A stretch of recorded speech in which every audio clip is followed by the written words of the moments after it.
জয় হিন্দ বন্ধুরা, তোমরা হচ্ছে বিশ্বাস এক্সাম একাডেমি। বিশ্বাস এক্সাম একাডেমির পক্ষ থেকে তোমাদেরকে সবাইকে স্বাগত। তোমরা হচ্ছে ফুড এসআই কেস আপডেট, আবার নতুন করে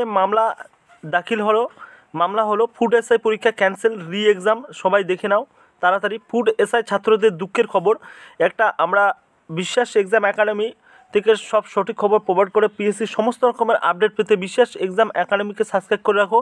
আর চ্যানেলটিতে নতুন হলে বেশি বেশি করে শেয়ার করো বন্ধুদের মাঝে।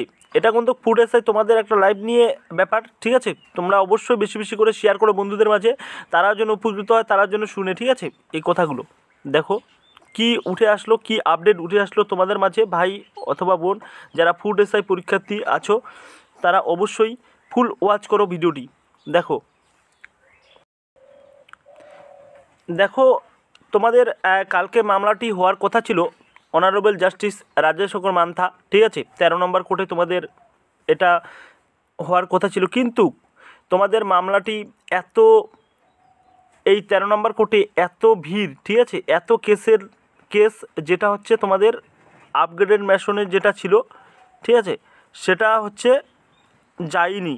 এটা হচ্ছে টোটাল হচ্ছে টপ লেভেলে যদি যায়, তোমাদের 1-2 নম্বরে যদি থাকে কেস, তাহলে তোমাদের এই মামলাটি হবে অবশ্যই।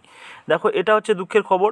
দেখো তোমাদের অবশ্যই এই মামলাটি হয়নি, তোমরা অবশ্যই বুঝতে পারছো যে কালকে অবশ্যই আজকে রাজেশেখর মান্থা, অনারেবল জাস্টিস রাজেশেখর মান্থা থাকবে না, ঠিক আছে?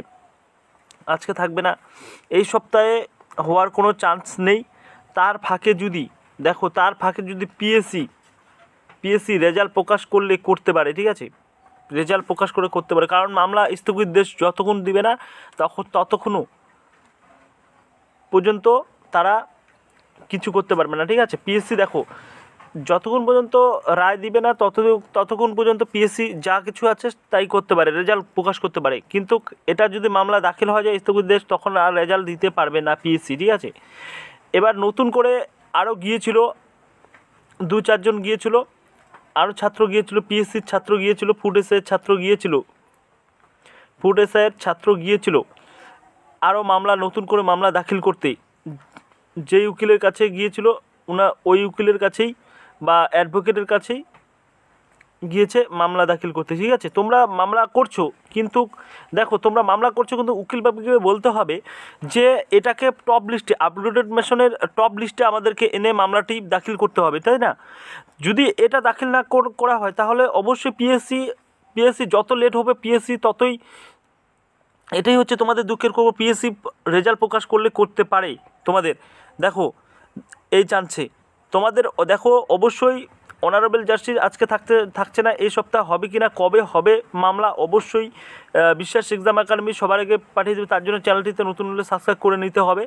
এরপরে কোনো যদি আপডেট পাই, কেসের আপডেট, ঠিক আছে, তোমাদের মাঝে সবার আগে পাঠিয়ে দেবে বিশ্বাস এক্সাম একাডেমি থেকে। তার জন্য চ্যানেলটি থেকে নতুন হলে চ্যানেলটি সাবস্ক্রাইব করতে হবে, বেল আইকনটি প্রেস করতে হবে, অল করতে, সমস্ত নোটিফিকেশন পাবে বিশ্বাস এক্সাম একাডেমি। এই জন্য তোমাদের আপডেট, নেক্সট যদি কোনো আপডেট পাই বিশ্বাস এক্সাম একাডেমি সবার আগে। Thank you.